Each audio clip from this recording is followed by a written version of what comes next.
साथियों, इस सम्मान समारोह में सम्मिलित होकर मुझे सुखद अनुभूति हो रही है।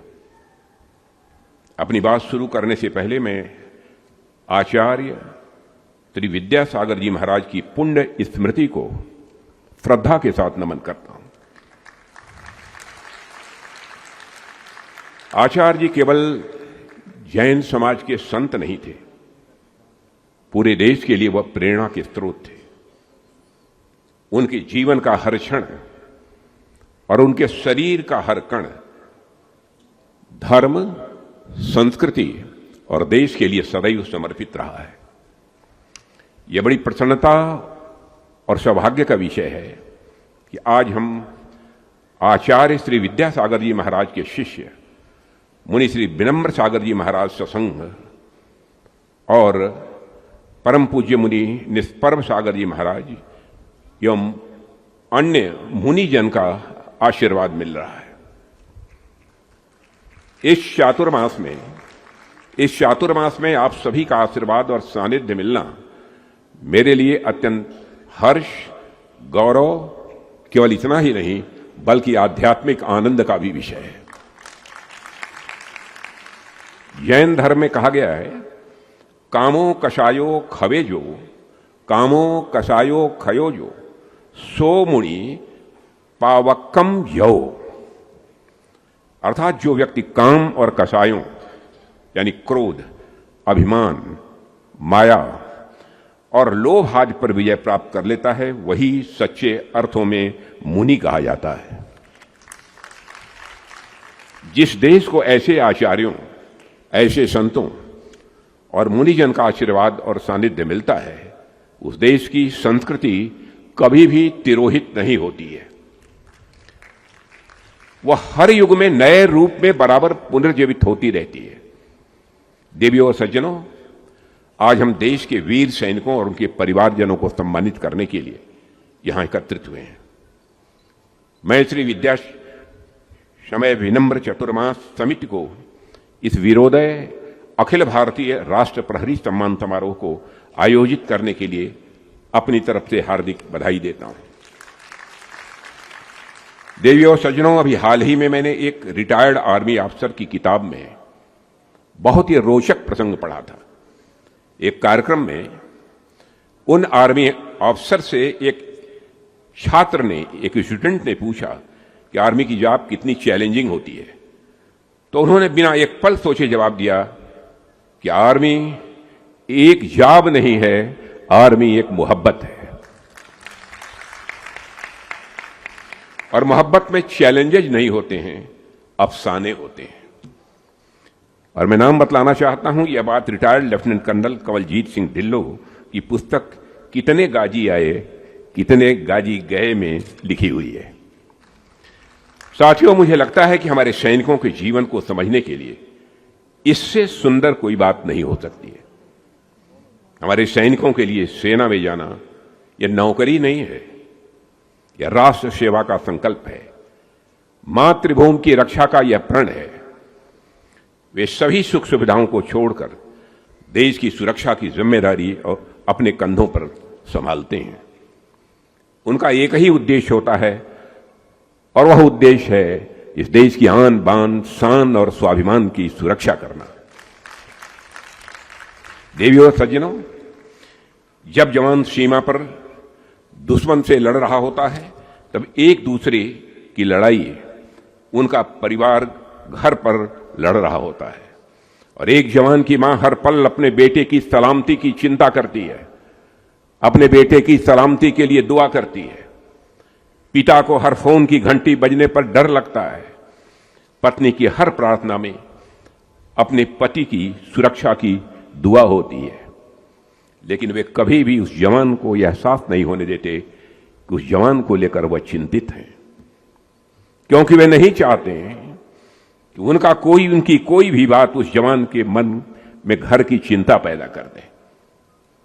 यानी जब जवान सीमा पर गोलियों के बीच सीने का बटन खोलकर खड़े होते हैं, तो उनके परिवार अपने घरों में हर पल चिंता और इंतजार के बीच खड़े रहते हैं। सैनिकों और उनके परिवारों का पूरा देश पर जो ऋण है साथियों, वह कभी चुकाया नहीं जा सकता है। हम बस उनका मान सम्मान कर सकते हैं। इसलिए आज का कार्यक्रम मैं कहना चाहता हूं अत्यंत सराहनीय है, और जिन लोगों ने इस कार्यक्रम को आयोजित किया है उनको मैं साधुवाद देता हूं। देवियों और सज्जनों, मैं अपनी वाणी की सीमाओं को जानते हुए भी इस अवसर पर जैन धर्म के बारे में अपने अंतर्मन की बातें, कुछ बातें आपके सामने रखना चाहूंगा। जैन धर्म के पूज्य मुनियों और विद्वानों के बीच जैन दर्शन पर बोलने का मैं स्वयं को अधिकारी तो नहीं मानता हूं, फिर भी जैन धर्म की महान परंपरा से मैंने जो थोड़ा बहुत समझा है, जो बातें मेरे मन को छूती हैं और जिनसे मुझे प्रेरणा प्राप्त होती है, उन बातों को आज आप सभी के बीच साझा करने का मैं प्रयास कर रहा हूं। देवियों सज्जनों, जो शब्द के मूल में जिन शब्द है, जो शब्द के मूल में जिन शब्द है, जिन माने विजेता। विजेता वह है जो हर बुराई पर विजय प्राप्त कर ली हो। विजेता वह है जो अपनी सभी इच्छाओं पर विजय प्राप्त कर ली हो। और इस विजय को प्राप्त करने का मार्ग हमारे सभी पूजनीय जैन तीर्थकरों ने हमें दिखाया है। तीर्थकरों के बताए 3 रत्न और 5 महाव्रत यदि कोई भी व्यक्ति अपने जीवन में अपना लेता है तो उसे मोक्ष की प्राप्ति होती है। जीवन के सारे बंधनों से वह मुक्त हो जाता है, चाहे वह कर्म हो अथवा जन्म हो, चाहे अन्य कोई बंधन हो, सारे बंधनों से वह मुक्त हो जाता है। मैं कहता हूं कि इन सभी सिद्धांतों को जानना और इन सिद्धांतों को अपनाना यह बहुत बड़ी बात है। सिर्फ कुछ शुद्ध सिद्ध व्यक्ति ही यह कर पाते हैं। लेकिन जैन धर्म की 3 बातें या 3 सिद्धांत ऐसे हैं जिन्हें सही मायने में समझ लेने मात्र से दुनिया के लगभग सभी समस्याओं का समाधान हो सकता है। वे 3 सिद्धांत हैं।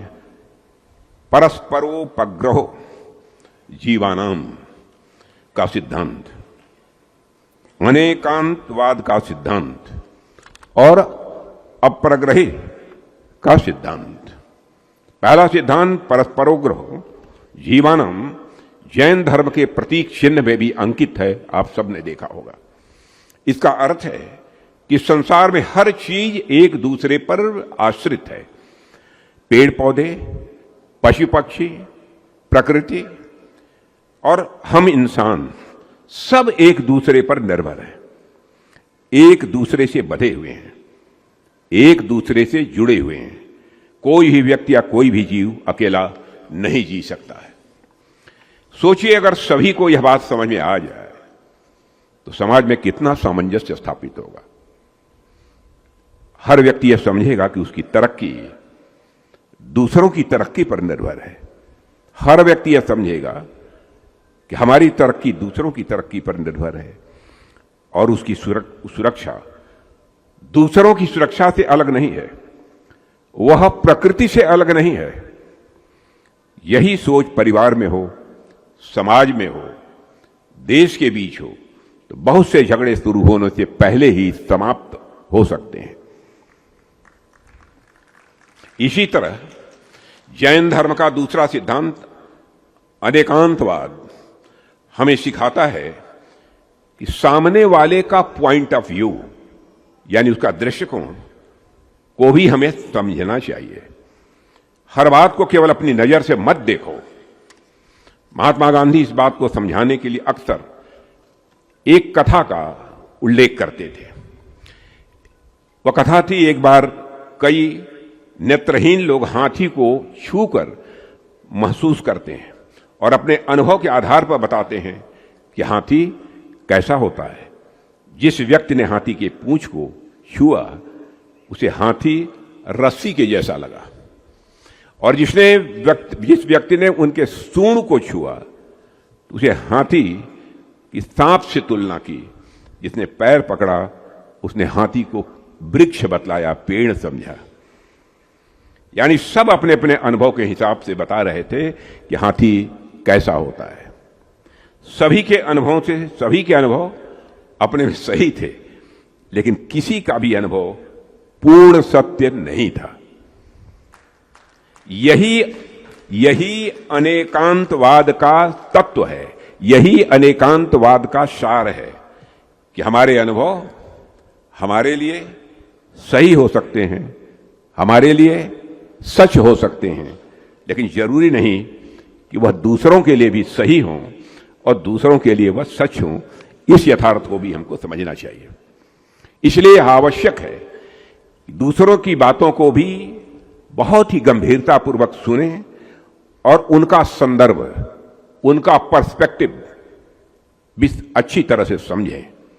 आज दुनिया में कई विवाद इसलिए पैदा होते हैं क्योंकि लोग दूसरों की बात को सुनना ही नहीं चाहते, केवल अपनी बात सुनाना चाहते हैं, दूसरों की बात को समझना ही नहीं चाहते। अनेकांतवाद सहनशीलता के मूल्य को बढ़ावा देता है देवियों और सज्जनों। अनेकांतवाद सहनशीलता के मूल्य को, सहनशीलता के भाव को बढ़ावा देता है। अनेकांतवाद उदारता को बढ़ाता है। और मैं अक्सर कहता हूं, मन बड़ा रखने पर ही हमें परमानंद प्राप्त होता है। मैं अध्यापक भी रहा हूं। यदि हमारे यहां पर कुछ छात्र यदि होते, मैथमेटिक्स के छात्र होते, तो मैथमेटिक्स के इक्वेशन के आधार पर मैं बतला सकता था कि मन बड़ा होने पर आनंद की कैसी अनुभूति होती है। और लेकिन केवल एक वाक्य उसका मैं बतला देता हूं, विस्तार में नहीं जाऊंगा। अंग्रेजी में उसके कह सकते हैं, सर्कमफरेंस ऑफ मन is directly proportional to the magnitude of सुख।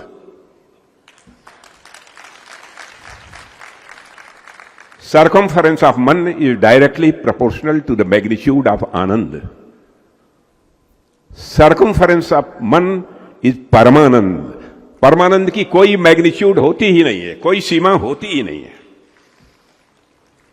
मैं मानता हूं कि अनेकांतवाद का सिद्धांत हमारे मन को बड़ा बनाता है, हमें लार्ज हार्टेड बनाता है।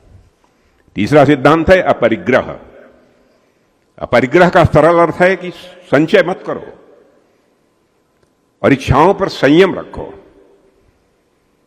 एक जैन आगम में लिखा है, जहां लहा तहा लोहो, लहा लोहो पवडुई, यानी ज्यों ज्यों लाभ होता है त्यों त्यों लोभ भी बढ़ता जाता है। इच्छाओं का कोई अंत नहीं है। अपरिग्रह का सिद्धांत हमें क्या सिखाता है?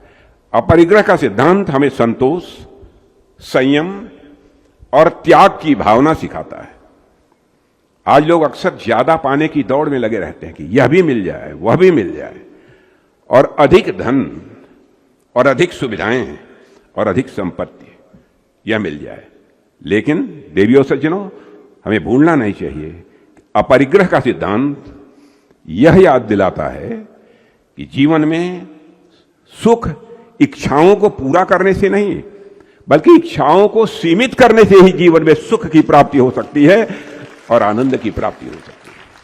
ये तीनों सिद्धांत हमें क्या बताते हैं? पहला कहता है, सभी से जुड़कर चलो। सभी से जुड़कर वही चल सकता है जो छोटे मन का होगा, वह जुड़कर नहीं चल सकता।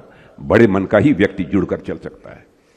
दूसरा ये कहता है, सभी को समझकर चलो। समझो कि वह भी क्या है, मत भूलो वह भी इंसान है, उसके पास भी भावनाएं हैं, उसके पास भी जज्बात है। तीसरा कहता है, सभी की जरूरतों का सम्मान करो, लेकिन जीवन में संचय मत करो। एक हमें रिश्ते की कीमत बताता है, एक हमें रिश्ते की कीमत बताता है, दूसरा हमें विनम्र बनाता है, तीसरा हमें त्याग और संतुलन का रास्ता दिखाता है। अब आप ही बताइए, अगर हम सब अपने जीवन में इन तीन बातों को अपना लें तो क्या हमारे परिवारों में रिश्ते मजबूत नहीं होंगे? क्या समाज में आपसी सामंजस्य और सहयोग नहीं बढ़ेगा? क्या पर्यावरण में संतुलन नहीं बढ़ेगा?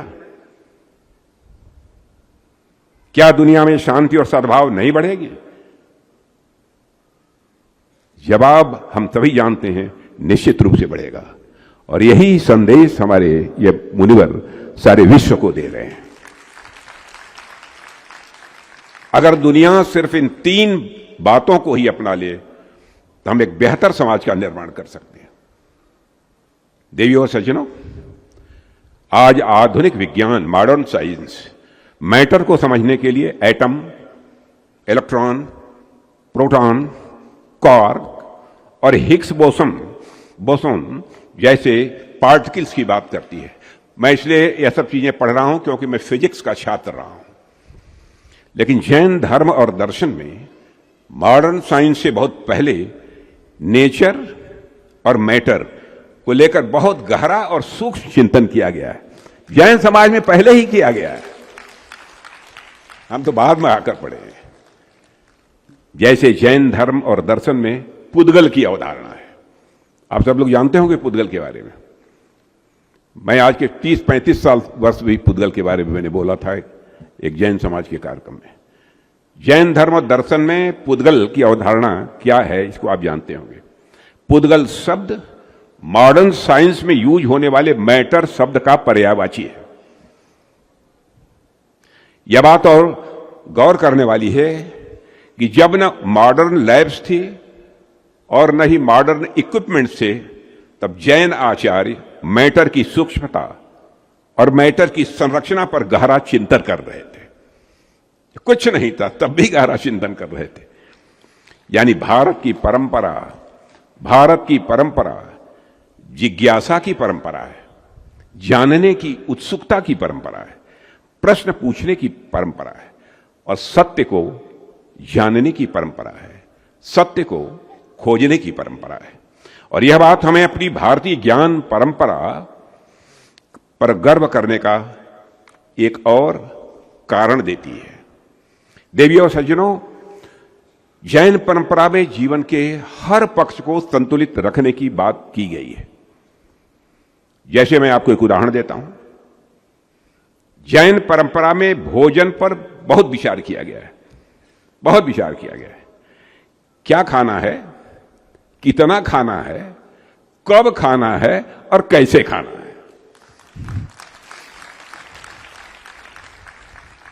इन सभी बातों पर जैन ग्रंथों और आचार्यों ने विस्तार से बात की है। आज जब गलत खान पान, गलत जीवन शैली से जुड़ी बीमारियां तेजी से बढ़ रही हैं, तब जैन परंपरा का संयमित भोजन और अनुशासित जीवन का विचार, मैं मानता हूं, लगातार और अधिक प्रासंगिक होता जा रहा है। अगर एक शब्द में जैन धर्म को समझना हो तो वह शब्द है संपूर्ण। एक शब्द में यदि जैन धर्म को समझना है तो वह संपूर्ण, कुछ भी छूटा नहीं है। क्योंकि जैन धर्म केवल पूजा करना नहीं सिखाता है। जैन धर्म यह बताता है कि जीवन कैसे जीना है। जीवन जीने की यदि कला सीखनी है तो जैन धर्म को समझो। दूसरों के साथ कैसा व्यवहार करना है, क्या आचरण सही है, क्या आचरण गलत है, प्रकृति हर जीव के प्रति हमारा व्यवहार कैसा हो, और जीवन को सार्थक क्या चीजें बना सकती हैं, हमारा जीवन कैसे सार्थक हो सकता है, इस पर विचार करो।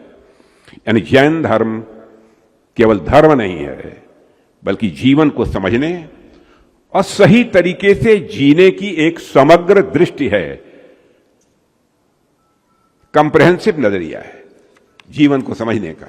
देवियों और सज्जनों, आचार्य श्री विद्यासागर जी महाराज का दर्शन करने का भी मुझे अवसर प्राप्त हुआ है।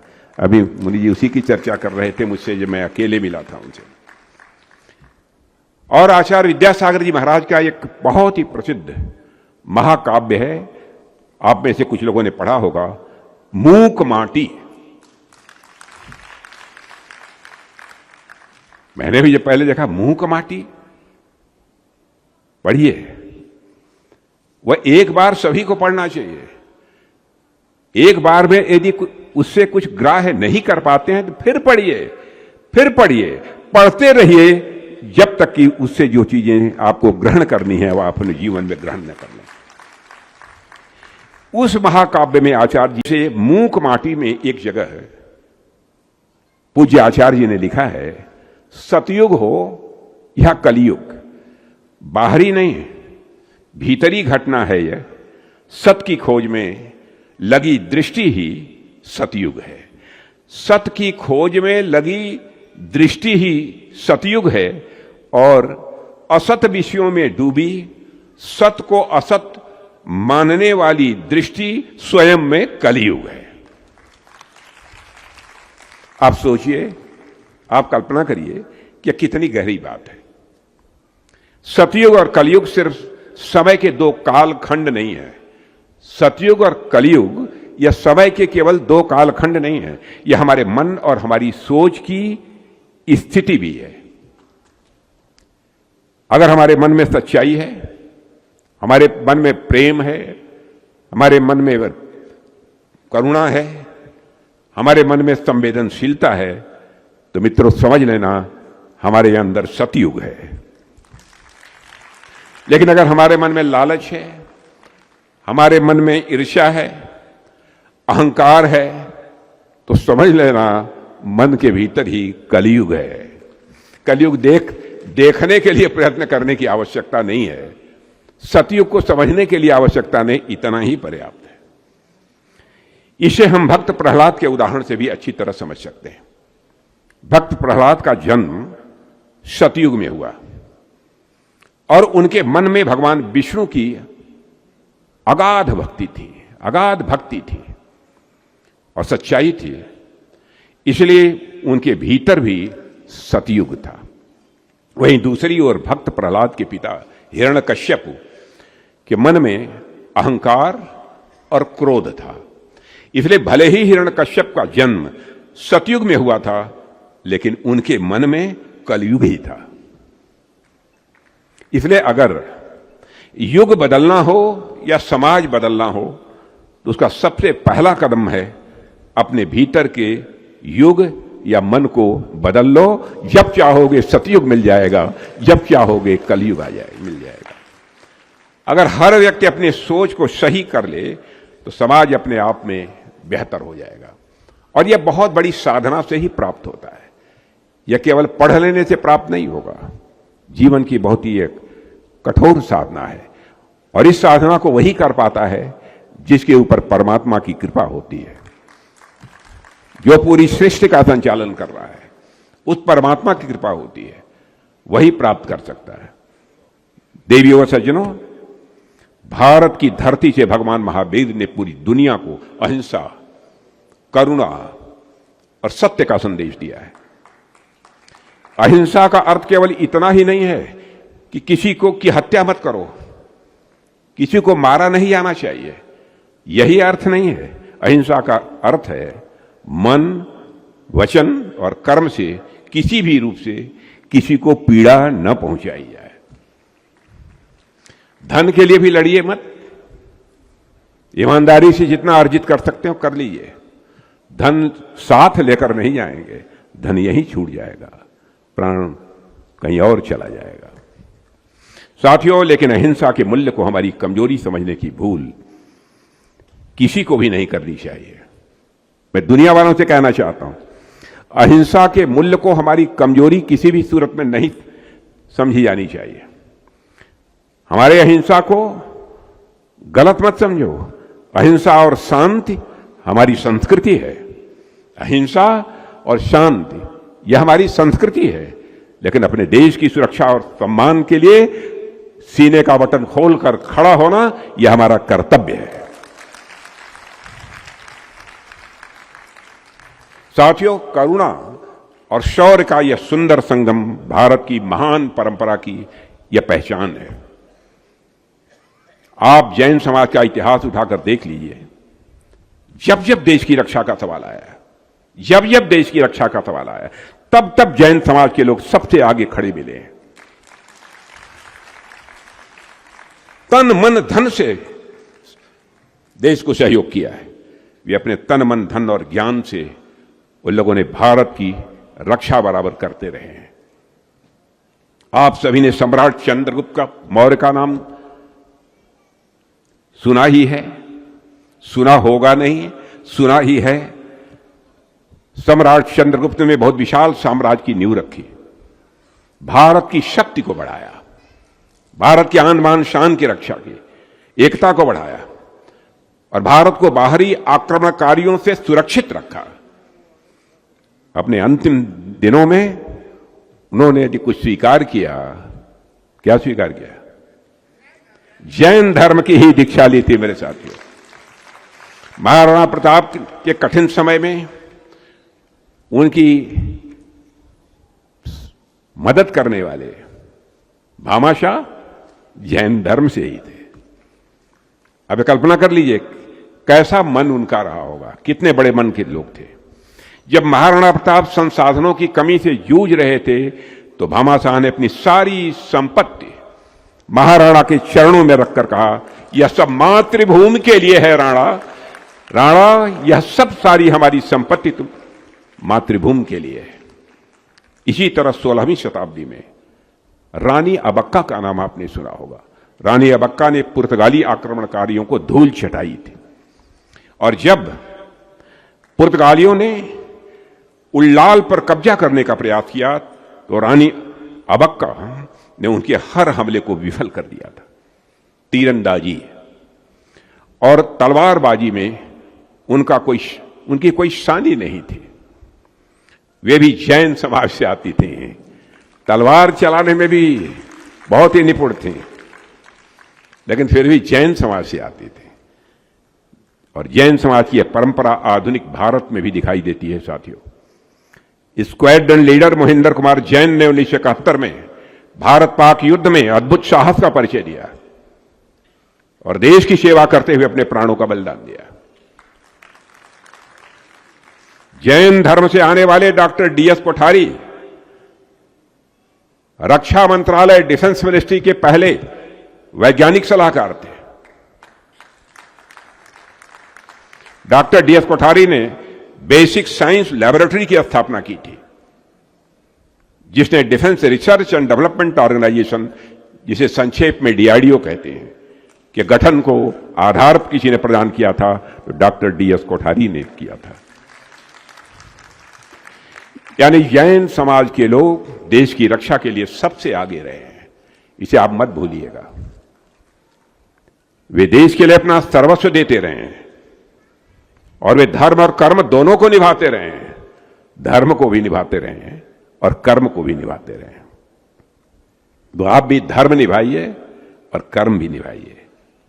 देवी और सज्जनों, आप में से बहुत लोगों ने स्वामी विवेकानंद जी के उस ऐतिहासिक भाषण के बारे में सुना होगा जो उन्होंने 1893 में शिकागो के विश्व धर्म संसद में दिया था। उन्होंने स्वामी विवेकानंद ने भारत की आध्यात्मिक और सनातन परंपरा का परिचय पूरी दुनिया को कराया था।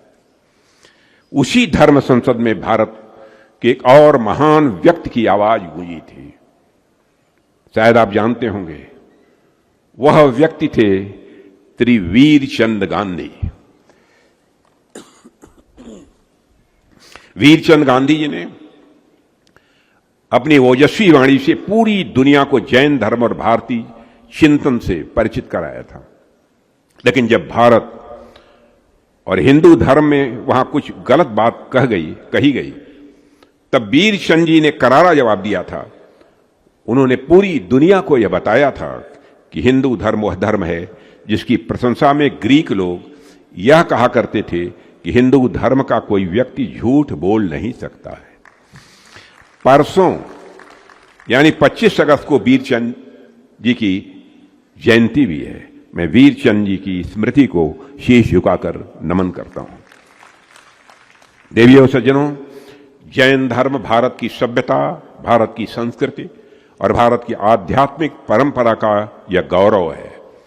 जैन धर्म भारत की सभ्यता, भारत की संस्कृति और भारत की आध्यात्मिक परंपरा का गौरव है।